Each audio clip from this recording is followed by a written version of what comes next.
Elle devient ma reine consort. Et j'ai l'impression que vous perdez des gens à chaque fois que ce genre de gros titre fait la une. On comprend tous qu'il y a un message urgent et important à faire passer. Un événement majeur secoue la famille royale aujourd'hui. Le roi Charles vient de découvrir une clause secrète dans le testament de la reine. Il a déclaré espérer que son expérience puisse encourager d'autres personnes dans une situation similaire. Cela pourrait changer la façon dont Harry et William hériteront de leur fortune. Les rumeurs vont bon train.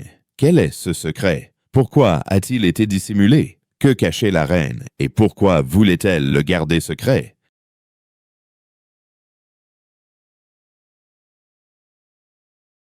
Rejoignez-nous pour découvrir les coulisses des décisions successorales les plus controversées de l'histoire royale moderne. Le testament scellé qui a suscité 1000 questions à la mort du prince Philippe en avril 2021. Nombreux étaient ceux qui espéraient découvrir comment il avait réparti ses biens. Le prince Philippe, époux de la reine Élisabeth, âgé de 97 ans, se porte bien ce matin après un accident de voiture dont il était le conducteur. Son SUV s'est renversé, mais il s'en est sorti indemne. En revanche, aucune information n'a filtré. Un juge britannique a décidé que le testament du prince Philip resterait secret pendant au moins que 20 Ce choix a instauré une règle qui s'appliquerait également lors du décès de la reine Élisabeth. 17 mois plus tard, le juge a déclaré que le secret était essentiel par respect pour la famille royale. Mais cela n'a fait qu'attiser les interrogations. Que cherchait-il à dissimuler? Pourquoi la famille royale avait-elle besoin d'autant de discrétion alors que les testaments de tous les autres sont publics? Certains estimaient qu'un tel niveau de secret était inapproprié pour une famille qui reçoit chaque année des sommes considérables des contribuables. Les testaments royaux sont tenus secrets depuis le début du 20e siècle, lorsque la reine Mary de Teck a demandé que ses dernières volontés restent confidentielles. Cette pratique est devenue la norme pour les membres les plus importants de la famille royale, ce qui rend difficile de savoir comment leur fortune est répartie, une situation bien différente de ce que le public attend aujourd'hui des personnalités publiques. Des experts juridiques affirment que ces testaments secrets pourraient révéler des faits embarrassants sur la répartition des richesses et des problèmes familiaux. À son décès, la reine Elizabeth Eyre possédait une fortune personnelle d'environ 500 millions de dollars, mais personne en dehors de son cercle familial proche ne saura jamais comment elle l'a partagée. A-t-elle donné la même somme à ses 4 enfants? Ou a-t-elle donné davantage au roi Charles en tant qu'héritier? Le prince Harry a-t-il reçu quelque chose après son départ de la famille royale? Ces questions resteront sans réponse pendant près d'un siècle. Mais tandis que les testaments officiels demeurent confidentiels, d'autres arrangements successoraux ont été rendus publics et certaines révélations ont même choqué les plus fervents observateurs de la famille royale. L'héritage d'1 milliard de dollars du prince William. À la mort de la reine Elizabeth, le prince William est devenu l'un des hommes les plus riches de Grande-Bretagne. En tant que nouvel héritier du trône, il a automatiquement hérité du duché de Cornouailles, un vaste domaine d'une valeur de plus de 1,2 milliard de dollars, propriété de son père depuis plus de 50 ans. Ce domaine, vieux de 625 ans, s'étend sur près de 56 hectares, 140 acres, à travers l'Angleterre et le pays de Galles, et comprend des fermes, des propriétés commerciales, des forêts, des rivières et même un terrain de cricket. Le duché a été créé en 1337 par le roi Édouard VIII afin de permettre au futur roi de disposer de ses propres ressources. Une règle particulière stipulait que les terres reviendraient toujours au fils aîné du roi. Dès sa première année complète en tant que duc de Cornouailles, William engrangea 30,4 millions de dollars grâce à ces terres, transformant radicalement sa situation financière. Cet héritage illustra le fossé important qui séparait William de son frère cadet, Harry. William possède désormais un immense domaine d'une valeur d'1 milliard de dollars, qui lui rapporte des dizaines de millions de dollars chaque année, tandis que Harry a quitté la vie royale sans aucun soutien financier. Le duché ne peut revenir qu'au prochain roi, donc Harry n'en aurait jamais rien reçu. À ce stade, je ramènerai ma femme et mes enfants au Royaume-Uni. Et ce qui va leur manquer, c'est absolument tout. Le duché fonctionne comme une propriété privée, ce qui permet à Guillaume d'être exempté d'impôts sur les sociétés. Il choisit cependant de payer l'impôt sur le revenu. Certains jugent cela injuste et estiment que sa fortune devrait profiter à tous. Au fil des ans, des parlementaires ont tenté de prendre le contrôle du duché, mais sans succès. William peut utiliser l'argent du duché comme bon lui semble. On pense généralement qu'il devrait servir à des œuvres caritatives et à des événements officiels, mais aucune loi ne l'y oblige. Son père, Charles, a utilisé les fonds du duché pour subvenir aux besoins de ses deux fils lorsqu'ils étaient membres actifs de la famille royale. En résumé, cela signifie garantir que les plus brillants et les plus audacieux d'entre nous, dans tous les secteurs de la société, soient présents. Mais William n'a pas indiqué s'il aiderait Harry maintenant que leurs relations sont tendues. Le fonds fiduciaire inégal de la reine-mère. Lorsque la reine-mère est décédée en 2002 à l'âge de 101 ans, elle a laissé une fortune estimée à 120 millions de dollars. Au lieu de partager équitablement cette fortune entre tous ses arrière-petits-enfants, elle prit une décision calculée qui allait créer une inégalité durable entre William et Harry. L'auteur royal Christopher Anderson révéla qu'elle avait placé les 2/3 de sa fortune dans un fonds fiduciaire pour les princes, mais que les montants étaient délibérément inégaux.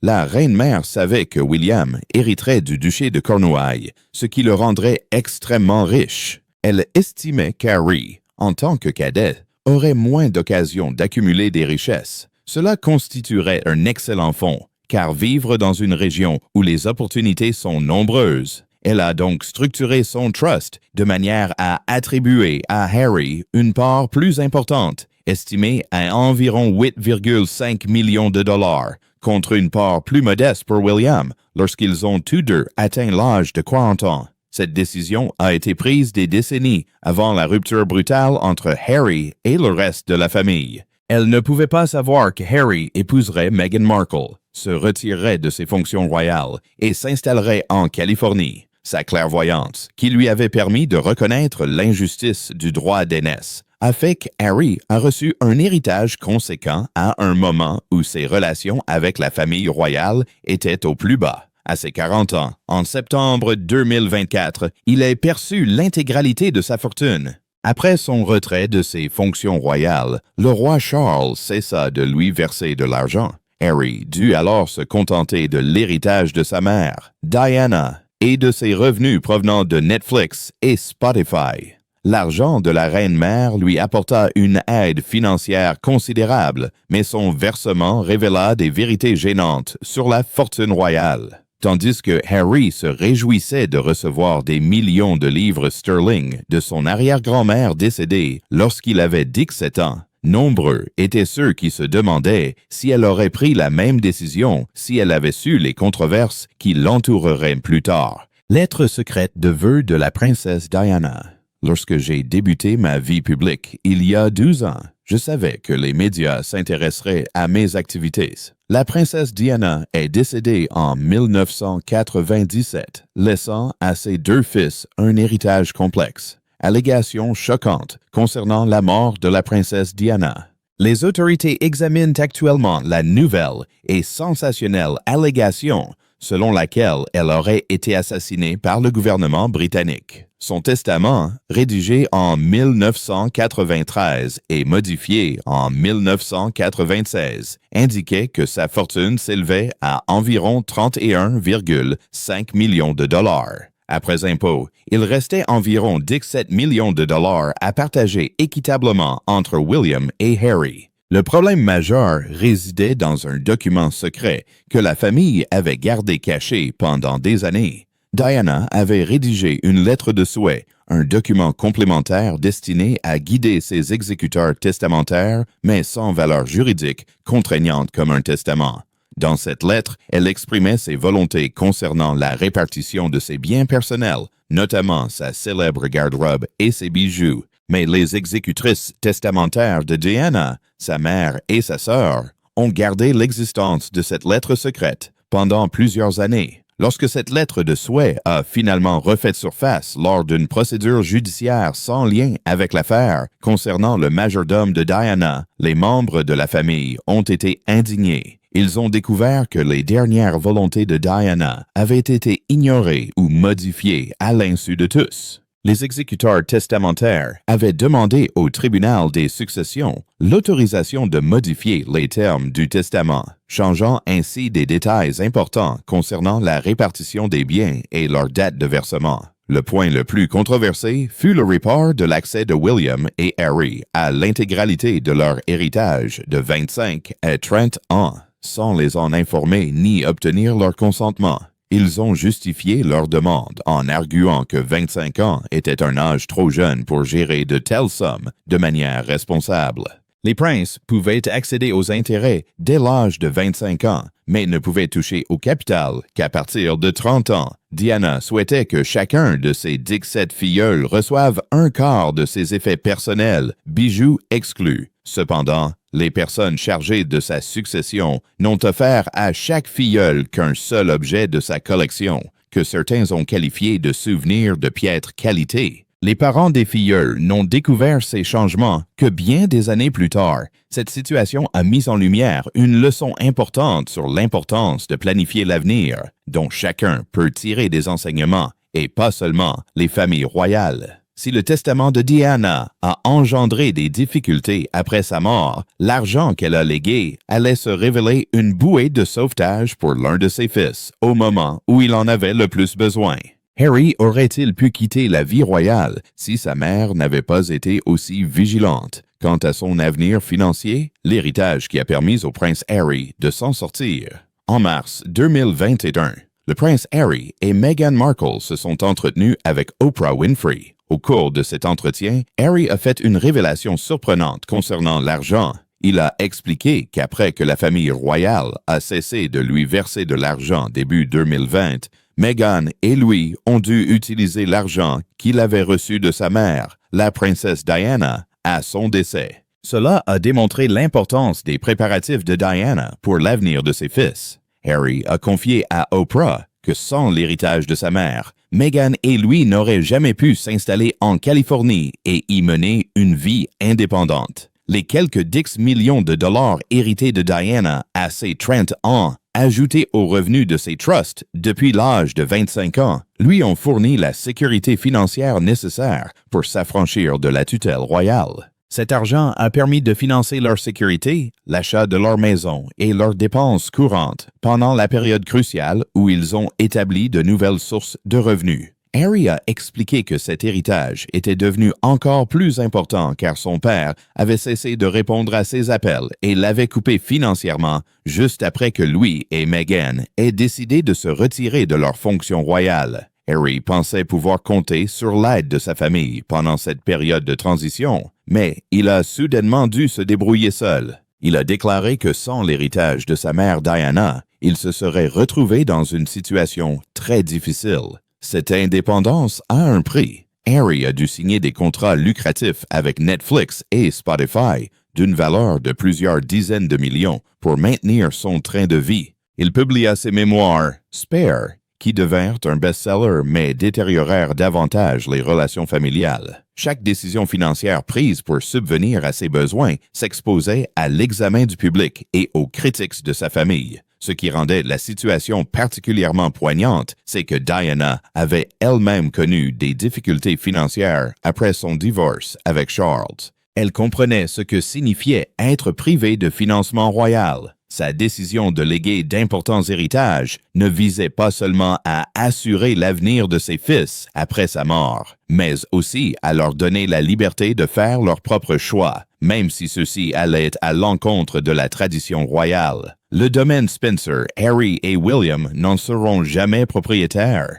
La maison d'enfance de la princesse Diana, Althorpe House, revêt une grande importance pour William et Harry. Ce vaste domaine du Northamptonshire est l'endroit où leur mère a grandi et où elle repose sur un îlot au milieu d'un lac. On pourrait penser que les fils de Diana hériteront un jour de ce lieu si particulier, mais ce ne sera pas le cas. La famille Spencer possède ce domaine depuis plus de 500 ans et des règles strictes encadrent de sa succession, excluant ainsi William et Harry. Le domaine d'Althorpe est régi par la règle selon laquelle le fils aîné en hérite, quoi qu'il arrive. Actuellement, le frère de Diana, Charles Spencer, en est le propriétaire et porte le titre de 9e comte Spencer. Au décès de Charles, son fils Louis, âgé d'une vingtaine d'années, héritera du domaine. Bien que Charles ait 3 filles plus âgées que Louis, la loi stipule que seul un fils peut hériter du domaine. Par conséquent, même si leur mère est enterrée à Althorpe,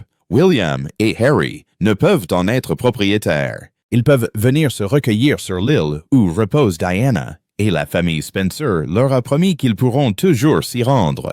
Cependant, le domaine restera la propriété de la famille Spencer. La situation se complique d'autant plus que Diana n'a jamais été propriétaire d'Althorpe. Le domaine appartenait à son père, le 8e comte Spencer, et a été transmis à son frère à la mort de leur père en 1992. Diana n'avait aucun droit de succession sur la propriété où elle a grandi, tout comme William et Harry n'en ont aucun aujourd'hui. Cela nous rappelle que même au sein de riches familles aristocratiques, les règles successorales peuvent exclure certains membres de façon absolue en se fondant sur des lois féodales obsolètes. Pour Harry en particulier, perdre l'accès à Althorpe comme refuge potentiel a pu être vécu comme une nouvelle porte qui se ferme. Après s'être éloigné des propriétés royales, le fait de conserver un lien avec la maison d'enfance de sa mère aurait pu constituer un attachement significatif à son héritage britannique. La situation successorale du prince Andrew est devenue l'un des conflits financiers les plus controversés de l'histoire récente de la famille royale.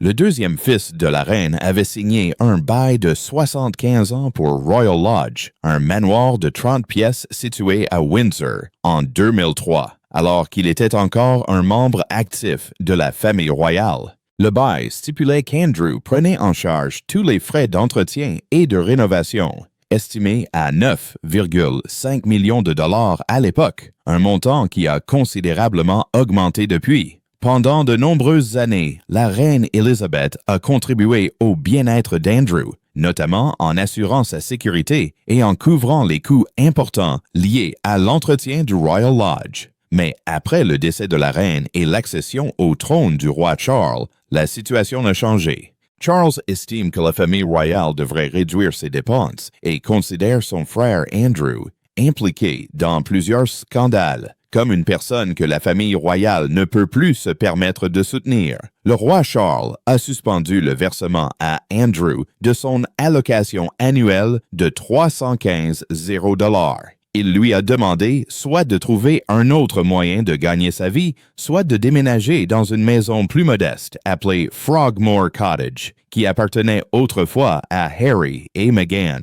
Andrew a refusé, affirmant avoir le droit de rester dans sa résidence actuelle jusqu'à la fin de son bail en 2078 et avoir trouvé des moyens de gagner sa vie. Cette situation, surnommée le siège de Royal Lodge, serait marquée par un profond désaccord entre les deux frères. Andrew souhaite conserver la maison pour ses filles, les princesses Beatrice et Eugenie, car, selon lui, c'est l'un des rares biens qui lui reste après avoir perdu ses titres royaux en raison de ses liens avec Jeffrey Epstein, un délinquant condamné. Cependant, les experts estiment qu'Andrew pourrait ne pas être autorisé à céder le bail à ses filles sans l'accord du Crown Estate et du roi Charles. Ils pensent que son projet risque d'échouer. Le Crown Estate est propriétaire du bien, et non Andrew, et son bail stipule des conditions strictes quant aux personnes habilitées à en prendre la relève. Même si Andrew y vit jusqu'à la fin de ses jours,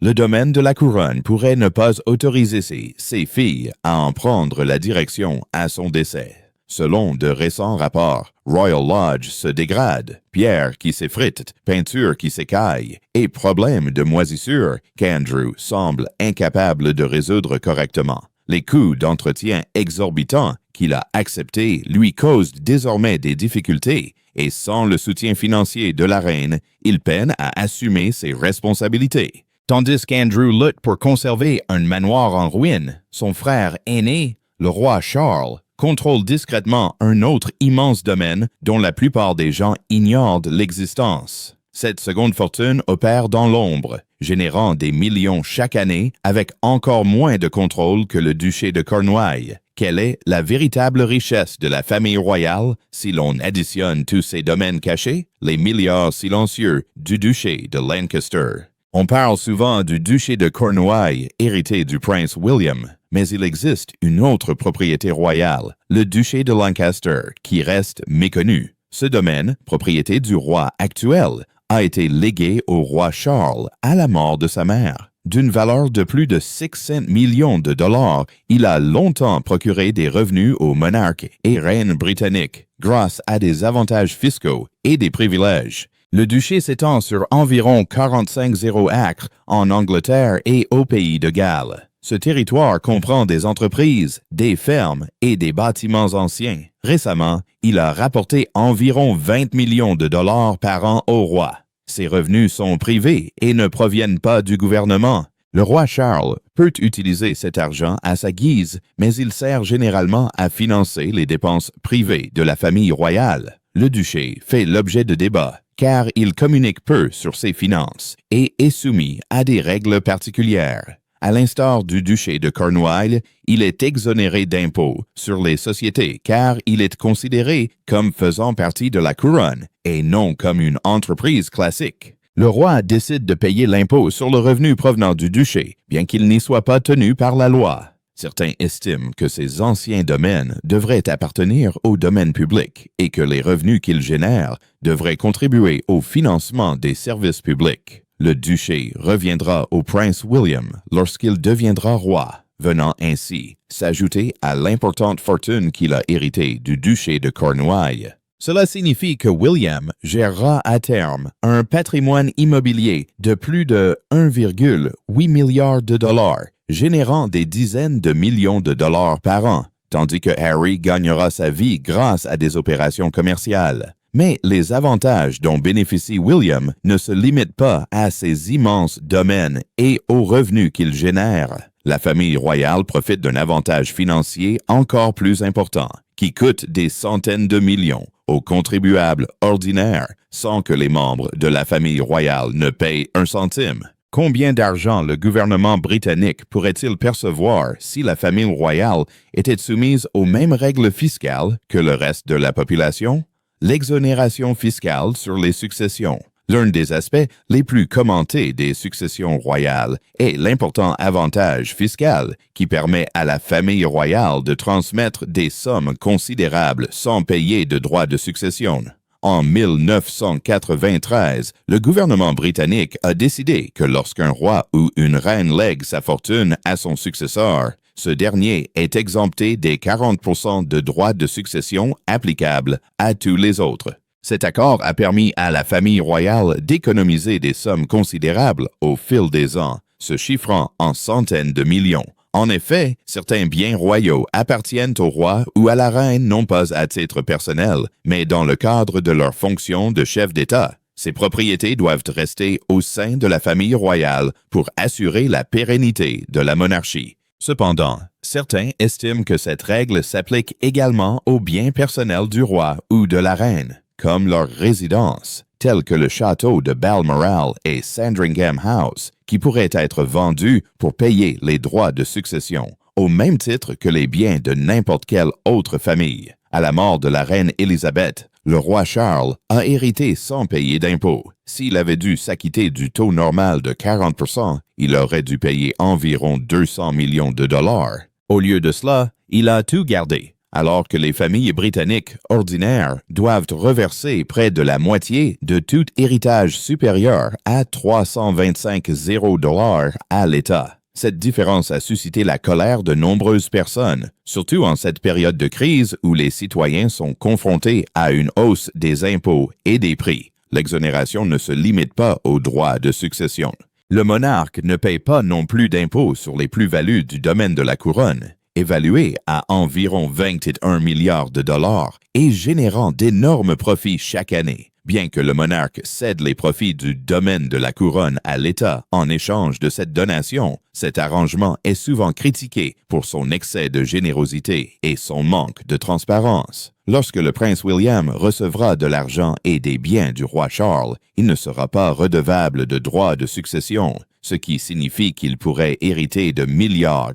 En revanche, le prince Harry, qui n'est plus un membre actif de la famille royale et n'est donc pas l'héritier légitime de ses biens, recevra probablement une somme bien moindre et pourrait même devoir payer des impôts sur son héritage. Nombreux sont ceux qui estiment injuste que la famille royale ne paie pas les mêmes impôts que le reste de la population. L'Association République, opposée à la monarchie, affirme que la famille royale coûte chaque année plus de 345 millions de dollars aux contribuables britanniques. Cela inclut les dépenses liées à la sécurité, la dotation souveraine et les pertes fiscales des duchés.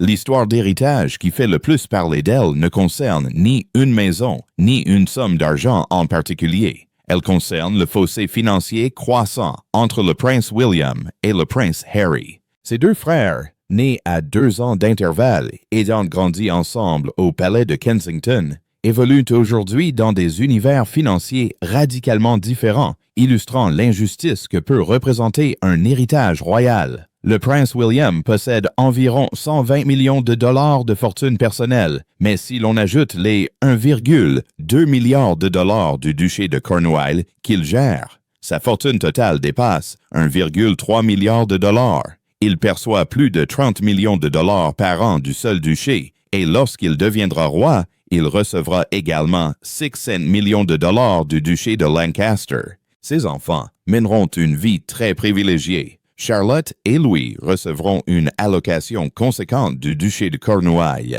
et George héritera de tout en temps voulu. La fortune du prince Harry est estimée à environ 60 millions de dollars. Cette somme provient principalement de l'héritage de sa mère, la princesse Diana, d'une partie des fonds de la reine-mère et des revenus tirés de ses contrats. Il ne reçoit aucun argent du duché de Cornouailles, aucune allocation de son père, et ne possède ni les mêmes propriétés ni les mêmes avantages que le prince William. Pour maintenir le train de vie de sa famille, il a dû conclure des accords avec Netflix et Spotify, et ses revenus futurs dépendront de sa présence médiatique. L'écart financier entre les deux frères illustre l'injustice qui peut exister au sein des familles royales. William a hérité de milliards simplement parce qu'il est né 2 ans avant Harry, et non grâce à son travail ou à son talent. Harry, tout aussi royal et petit-fils de la reine Élisabeth II, a toujours été destiné à être le second choix et non le premier, ce qui engendre de nombreuses difficultés financières. Cette inégalité a des conséquences concrètes pour les deux frères et leur relation.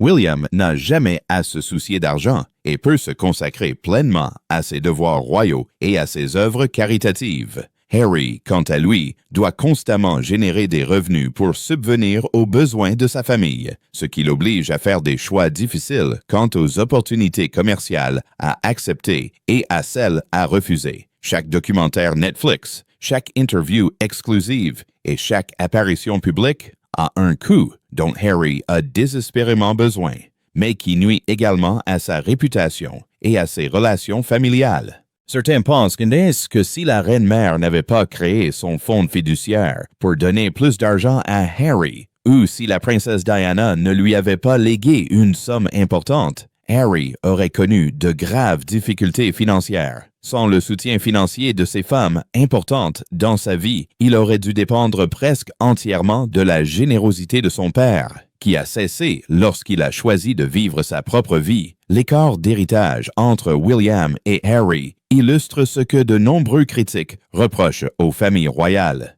Cela met en lumière comment la naissance dans une famille peut déterminer non seulement les titres et les devoirs, mais aussi l'accès à d'importantes sommes d'argent et à un traitement de faveur. Cela montre comment un frère peut hériter de milliards simplement parce qu'il est né premier, tandis que l'autre doit travailler dur pour gagner sa vie grâce à des activités commerciales que la famille royale désapprouve. Selon des proches du prince Andrew, il est très contrarié car le roi Charles n'a partagé aucune partie de l'argent reçu de la reine Elizabeth avec ses frères et sœurs. Andrew, la princesse Anne et le prince Edward ont été des membres importants de la famille royale pendant de nombreuses années, assistant la reine et participant à de nombreux événements. Mais à la mort de la reine, la majeure partie de sa fortune est revenue à Charles, laissant ses frères et sœurs se débrouiller seuls ou dépendre de son soutien financier. Lorsque William deviendra roi,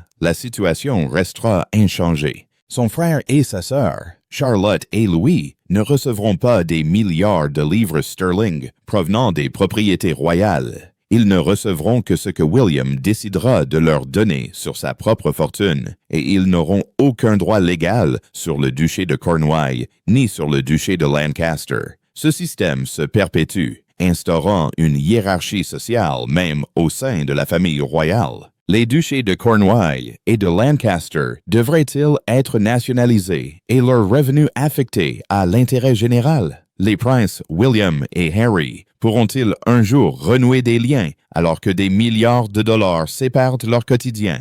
Partagez votre avis dans les commentaires. N'oubliez pas d'aimer, de partager et de vous abonner pour plus de contenu. Cliquez ensuite sur la vidéo suivante. Vous allez adorer.